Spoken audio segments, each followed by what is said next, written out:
Hey guys, happy Thursday. Hope you guys are soaking in those last few summer days, summer evenings. I know it's getting a little bit chillier. Finally can put a sweatshirt on, but it's still really nice outside. So, gonna be out here.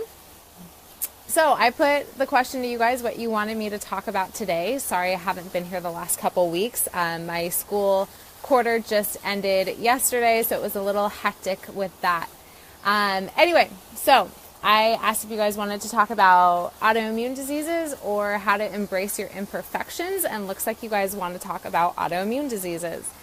So, what is an autoimmune disease? What does that mean? So, immunity. We all know what our immune system is, right? It's what helps prevent us from getting sick, or when we are sick, it's what helps to fight off the virus and the bacteria, and we have antibodies and T cells that go in and attack what is harming us so that we can feel better. So auto, if you think of like autonomy, it's it's from within, it's being an individual, it's being you. So autoimmune means that you are attacking your own body, or your immune system is attacking your own body. And a lot of people wonder, well, why does that happen? Why is our body suddenly deciding to attack good, healthy tissue? That's essentially what it is that our bodies get confused when we have an autoimmune disease, and it starts attacking our good tissue, the tissue that we need. It's saying this is a foreign object and we need to get it out of our body. But it's not a foreign object. It's oftentimes a critical organ, or our joints and things like that, and that's what's getting attacked. So a little bit of background. Let me just back and kind of say I actually do have an autoimmune disease, and it was one of the longest ordeals to get that answer of what do I have? You have an autoimmune disease. It took 3 years for me to get a diagnosis. And how my autoimmune disease started is that I was living in Southern California, and I started to wake up with just horrendous pain. It felt like I was walking on shards of glass when I woke up. Like the first few steps to go pee in the morning, I almost didn't want to get out of bed because it was just that painful. And I went to the doctor, and I saw a podiatrist, and I saw the rheumatologist, and they weren't giving me an answer. And they were just saying, oh, maybe you sprained it. They thought it was plantar fasciitis. They thought I had gout. Just kept going through the list. And then suddenly, I started having pain in my shoulder, and then I started having sausage fingers, and just all this pain showing up all over my body. And I thought I was going crazy. Doctors thought that I was going crazy or just making stuff up, and I wasn't. It felt like I had broken fingers and broken toes, so it was just a really painful experience. And it wasn't the pain that bothered me the most. It was that I didn't have an answer. I didn't have, this is what you have, this is what's going on. I didn't have that, and it's almost harder to not have that answer than it is to go through the pain or go through whatever is happening. So I finally got a doctor to do a blood test on me and say you have an autoimmune disease. That's a really big long name because they don't know the origin of my autoimmune disease. But the simplest way for me to say it is it shows up very similar to rheumatoid arthritis, or RA as it's commonly known. A lot of people are affected by RA today. And that's oftentimes from overusage. People that are typing or writing oftentimes get arthritis in their hands, but arthritis can be in basically any joint. So rheumatoid arthritis really affects your joints, but there are a ton of different autoimmune diseases. So people have Hashimoto's, and that affects your thyroid. Your thyroid is one of your vital organs. It sends out a lot of messages to your body. It controls your temperature. It controls your metabolism. So Hashimoto's people oftentimes have a lot of difficulties with their metabolism. There's Crohn's disease, which affects your GI tract, your upper GI tract. You have IBS, which affects your lower, not IBS, IBD, that affects your lower GI tract. Lupus is another one that's out there, MS. I mean, there are so many different autoimmune diseases, and they each affect something different. So each autoimmune disease oftentimes is attacking a different organ or a different joint. And that's how the name gets associated to it, is depending on what your body is deciding to attack. So, the reason that people get autoimmune diseases varies. Some people, Hashimoto's thyroid is often, it can be hereditary, not all the time, but it often is hereditary. So there is some genetic encoding in autoimmune diseases that can be passed on. But honestly, it's oftentimes set off by environment. If you guys ever want to know more about epigenetics, it's a very interesting field to study, about how our DNA is actually affected by our environment. It's affected by what we eat, what we breathe, everything like that. So sometimes we have genes that aren't apparent, and then something in the environment kind of sets it off and opens it up. Yeah, Catherine, fibromyalgia is a big autoimmune disease, and oftentimes very painful for people. So rhyme and reason for autoimmune diseases is very hard. It's hard to pin down why it happens. It's hard to prevent it from happening. But there is a lot that can be done to manage it. The biggest marker of an autoimmune disease is inflammation. When you get sick, you sometimes have a fever, and that fever is, increasing core temperature of your body to help kill off what's making you sick. So inflammation is a marker of an autoimmune disease. So we have inflammation because our body is fighting something, but it's fighting something it doesn't need to fight. So one of the things that I work with clients about is really reducing inflammation.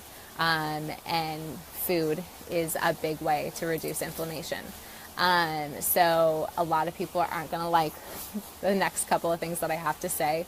But I know from personal experience that, by living a healthier, more wholesome life, like I don't wake up every morning and I walk on glass, I don't have to deal with that pain. I honestly really don't deal with much pain. I deal with back pain, but that's because I broke my back 5 years ago. I'm always going to deal with back pain.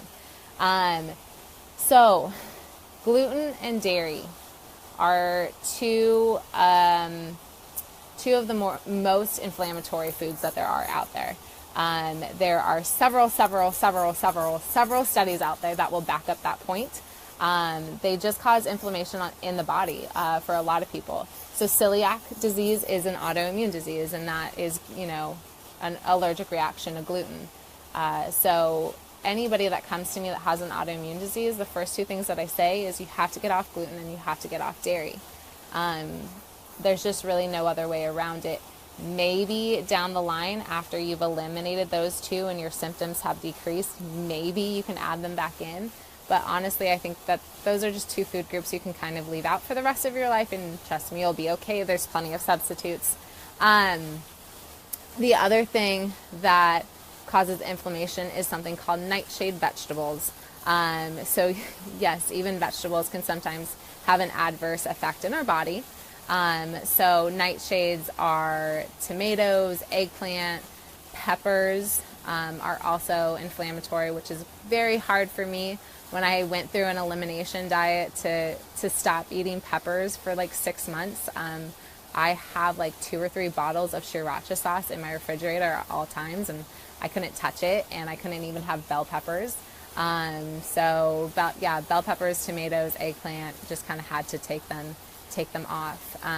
So those are really like the core things that when you have an autoimmune disease and it's actively inflamed, those are the things to cut out, and really work on, getting plenty of vegetables in, getting a good amount of protein in.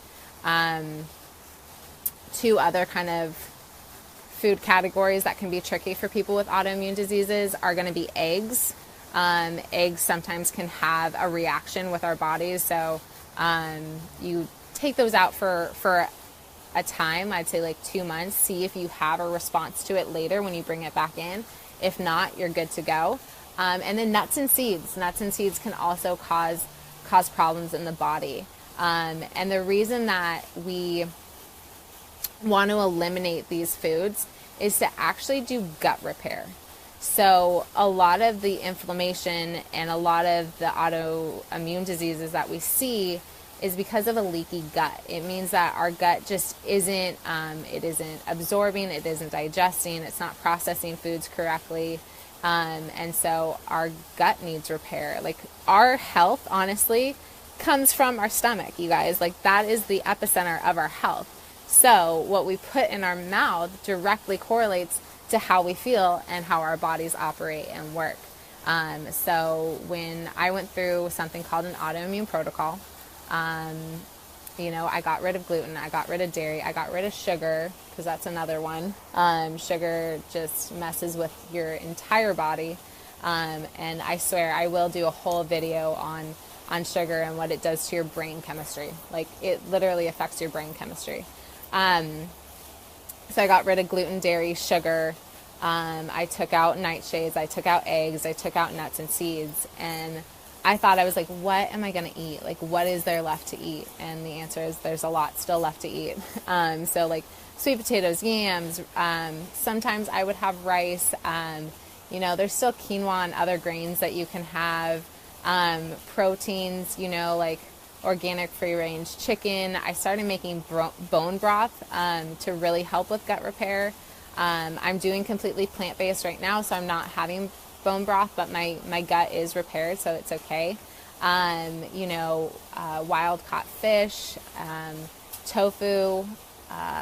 There's so many protein sources, and then vegetables like, carrots, celery, greens. There are so many different vegetables. You cannot get bored with vegetables. At least I can't. And if you make them right, they are awesome. So, there's still a lot of food that you can have even when going through an autoimmune protocol. And you don't have to stick with it forever. You don't have to eliminate those foods forever. Sorry, Hunter's down here on my foot and messing with the camera.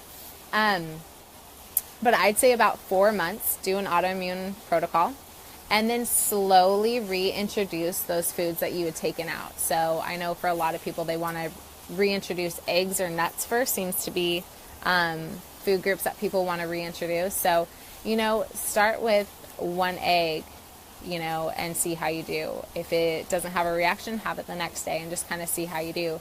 Take nuts and seeds one nut at a time. I know that the nutritionist I worked with, she had an adverse reaction to almonds. She got migraines as soon as she had almonds. So everybody's a little bit different. Everybody responds differently to different foods. And so when you have an autoimmune disease, or if you have, anything going on in your body, sometimes you just need to go like strictly to basics and just eat whole, organic, good quality food. And then slowly introduce things back and see what you're having a reaction to. See how it makes you feel. Get more in tune with your body. Be mindful when you're eating, and be mindful of how you feel in your body. Do you wake up the next day achy or sore? I know for me, as soon as I have gluten, like honestly, the next day, like I'm like so stiff. And it's just because it causes an inflammation response in my body that fast. So I really have to be careful about that. I know a lot of you guys are like hopping on, hopping off. That's totally fine.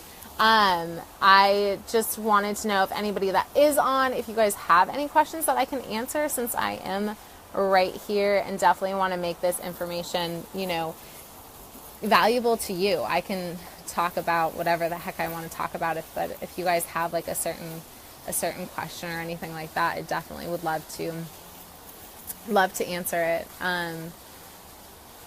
And yeah, but if nobody has any questions, I am going to hop off. Trying to keep these short. And then next week, I will definitely talk about embracing your imperfections, because Lord knows I am so imperfect. But I'm learning to embrace it and actually enjoy not being perfect. It's quite an adventure. But if anybody has questions on autoimmune diseases, please feel free to reach out. You're welcome, Rebecca. What's your thought on protein? Like how much protein, Joanna? Protein intake? Okay.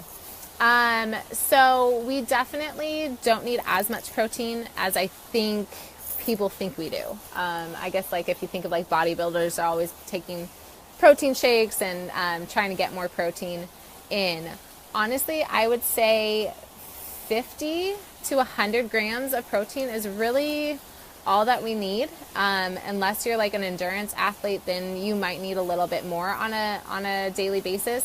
But if you're like an intense athlete, you would need all macronutrients you would need more of. So you would need more fat, you would need more carbohydrates to balance that out. But protein, I would say honestly, 50 to 100 grams of protein. For me, I try and hit like 75, so I try and hit right in the middle. But if I'm, at 60, it's not a big deal. And if I go a little bit higher some days, it's not a big deal. But I would definitely say, we're told we need a lot more protein than we really do. So I know for me, I've been doing plant-based and I've been getting my protein in.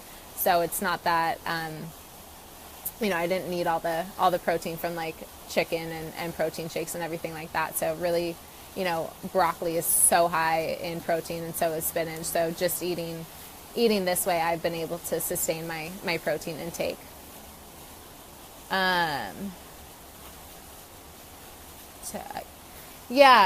Rebecca, gluten, honestly, everybody should just ditch gluten and dairy.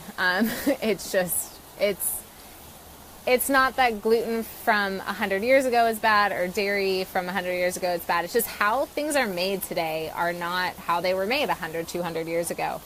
So it's just, even things that say that they're not genetically modified, like they are. And that's why like just gluten is causing a lot of issues all over the place, especially like for kids and their brain function too. So soy, there's a lot of controversy about soy. I would definitely say buy organic tofu. I don't do soy milk, so I'll do coconut milk or almond milk. Coconut milk's probably one of my favorite. Not so much rice milk. I feel like rice milk honestly tastes like water. So coconut milk, almond milk. I try and stay away from like soy sauce. I'll do coconut aminos instead of soy sauce. But I will have edamame from time to time. And then, like I said, organic tofu, and mix it up, mix up having like legumes and grains for protein as well, and not just having tofu. But I've said this before, like if you do enough research, you're going to think that like you just can't eat anything, because there's things that are going to say this is bad for you, but this is good for you. And so all across the board, there's research to support both sides. But I say in moderation, and, again, try and just make sure that you're getting good quality food. So organic tofu is definitely a must. And, there should only be like 2 to 3 ingredients on organic tofu. If there's a longer list, just step away and buy something else. Catherine, are there no foods that you know of that actually help with pain? So to help with the pain, I would definitely say, antioxidants are great, because they kind of help to go through your body and latch on to some of the free radicals that are causing problems and causing some of that inflammation in your body. But yeah, I mean, if there was like one food that could just take pain away, I would definitely recommend it. But, it's kind of just cleaning up the food, and eating that way, and like your gut will repair itself. And if you're having a lot of gut issues, I definitely say, I can talk to you more about like different supplements to take.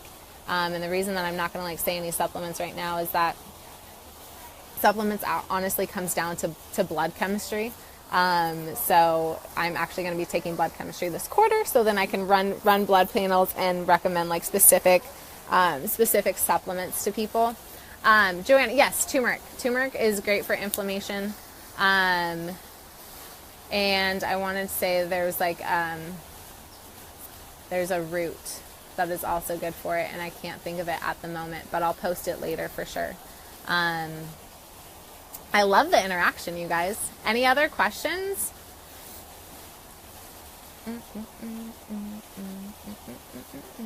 And liquid turmeric I find is awesome too to take. And there's this powder called Clearvite, which is great for helping your gut heal. Apex Energetics has it, and so I oftentimes will do like a detox with Clearvite and liquid turmeric, as well as vitamin D. I'm pretty low on vitamin D, so I always need vitamin D replacement. All right, you guys. Well, I think that's it. If you have any other questions, just post them below and I will go back and answer them. And I hope you guys all have a great night and stay safe this weekend.